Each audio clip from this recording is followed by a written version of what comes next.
gì đấy? Đang nấu đồ ăn. Rồi bây giờ trước khi nấu thì mình giới thiệu cho mọi người xem này. Xin chào tất cả mọi người nhá. Hôm nay kênh YouTube của YouTube sẽ làm một vlog, đó là làm món ăn bò tư bò. Bò tư bò đây. Bò tư bò bóc vỏ với hoa chuối nha mọi người nhá. Hoa chuối. Rồi.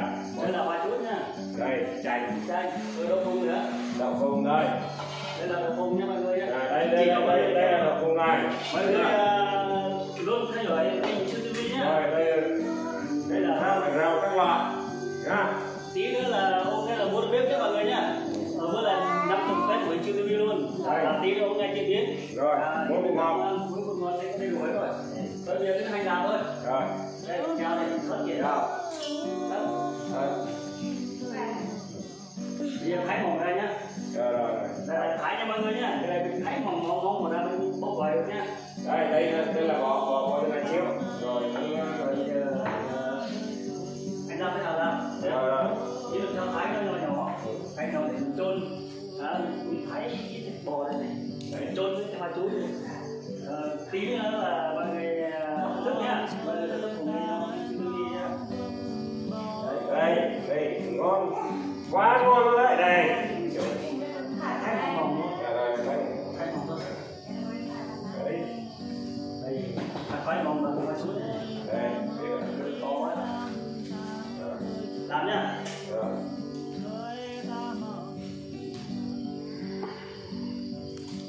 Đây nhá mọi người nhá, đang theo dõi nhá. Đây con này đang thái này. Đấy, thái thịt bò đấy. Thái cho nhỏ thôi anh nhá. Anh làm anh biết rồi, cứ yên tâm. Làm cho nhỏ cái bằng hoa chuối kìa. Cái này đó Mình trốn cho nhé. Trốn lại với nhau rồi mình bóc chanh. Rồi. Đấy. Chậm này mình bóp chanh này nó vừa. Hôm nay là vô đầu bếp mọi người nhá. Đấy. Đây chúng tôi làm chủ yếu là món nhậu thôi nhá mọi người nhá. Món nhậu với lại ăn cơm cũng được thôi, tùy. Ăn cơm được. Tùy thích thôi. Tôi thích. Mọi người thích nhậu thì nhậu, thì thích ăn cơm thì ăn cơm. Đó, đây. Đấy. Này là anh em thích nhậu thì nhậu, anh em thích ăn cơm thì ăn cơm, cũng bình thường thôi, không gì hết. Đây là món ngon. Rồi mọi người theo dõi nhá. Theo dõi cho tới tập cuối nhá mọi người nhá. Cảm ơn tất cả mọi người đang theo dõi nhá. Đây mình giã đậu phụng nhá mọi người nhá. Mình giã ra tí mình trộn lẫn với nhau luôn. Mình không giã, nói chung là nó cảm thấy nó ấy quá. Mình phải giã ra như thế này mới được. Rồi nhá.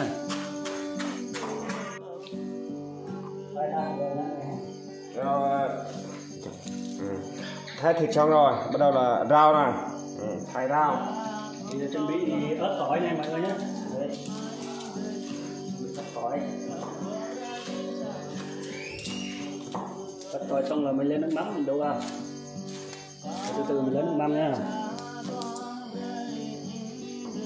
Đây nha mọi người nha, thương hiệu nước mắm là Nam Ngư, Chin Su. Đấy, đặc sản của Tây Nguyên luôn. Nha mọi người nhé. Tự nhiên có đừng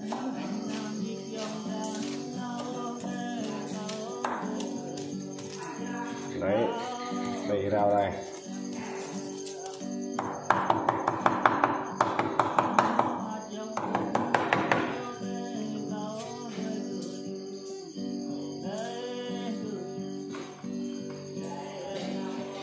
Có cái gì này có thân sâu.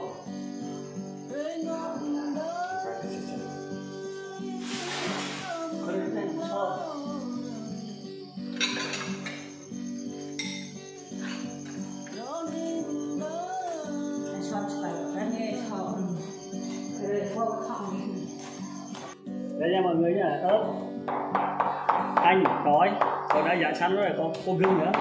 Đây cho ít đường vào nhé. Cho bột vào, cho đường vào, cho nước mắm vào. Ô hết rồi. Không sao đâu.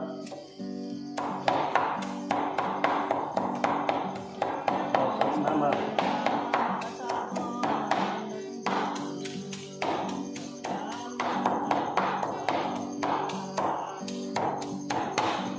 giờ mình lấy đũa khối đều ra. Đây nha. Nó mới đều. Còn Đừng mình có ơi. mình đun nước mắm rồi mình lấy cái đũa mình khối Ủa? cho nó đường Nó nó đều. ngọt nó mới tan nó mới đều nha mọi người nhé.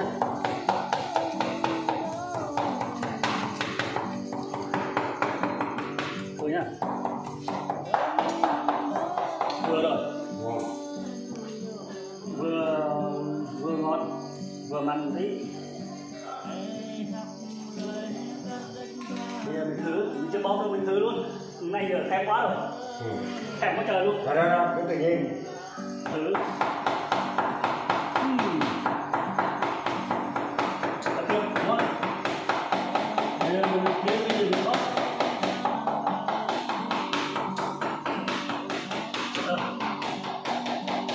Bây giờ mình sẽ bóc vào trong này.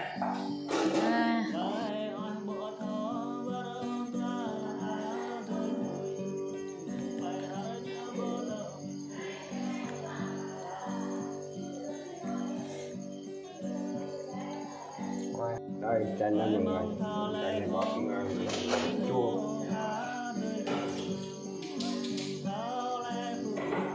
Mà mình cắt chanh thì không phải để cắt ngang này, mà mình cắt dọc cái này.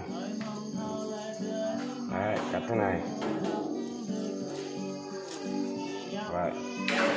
Đó là thấy cái hột đó là bẻ ra, cạy ra.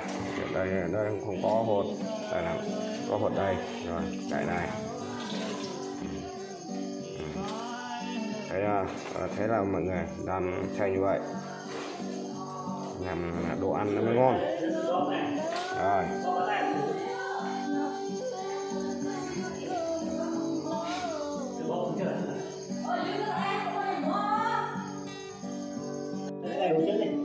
Đây là đồ trước rồi.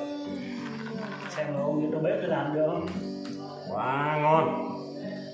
Rồi, ở đây wow. Ở đây nè, mấy ngon này. Đấy.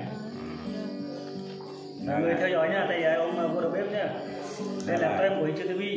Diễn viên chính trong bộ phim tem thực của ông này là Roland Thoan mọi người nhá. Nhớ thả tim vào đây, đăng ký kênh của Hình Chiếu TV nhá. Đậu phộng nha, mọi người xem rồi. Có gì chưa được thì mong mọi người hãy bình luận ở phía dưới để chúng tôi phát huy tinh thần để làm một video khác nữa, để có cái động lực làm một cái video khác để cho mọi người cùng xem. Rồi, này bắt đầu là Lấy hết cái gia vị gì trước rồi. Đấy, cái rau đấy, rau rằm, rau thơm, rau câu. đây là rau các loại nhá, rau thơm, bỏ hết. Đó.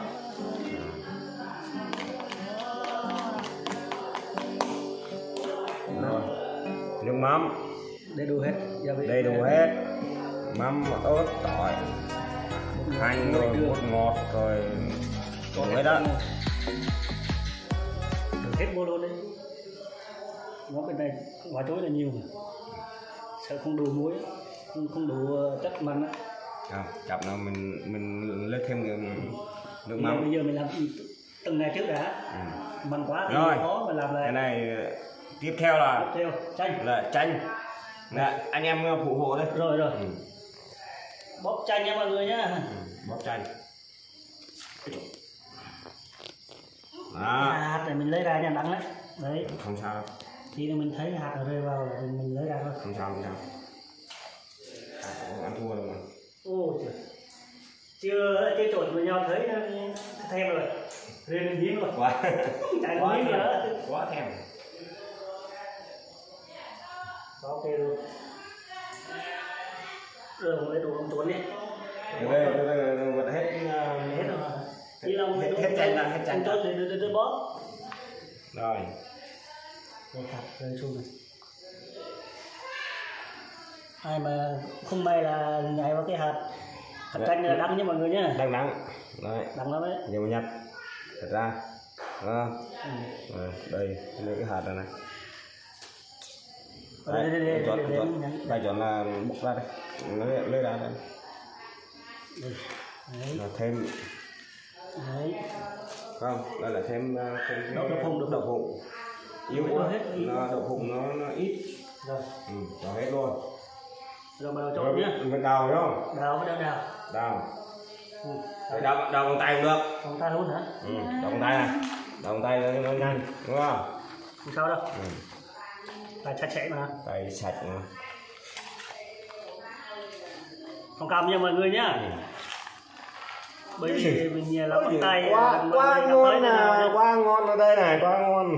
Làm bằng tay thôi nhưng mà tay cũng không sao gì cả, tay sạch mà.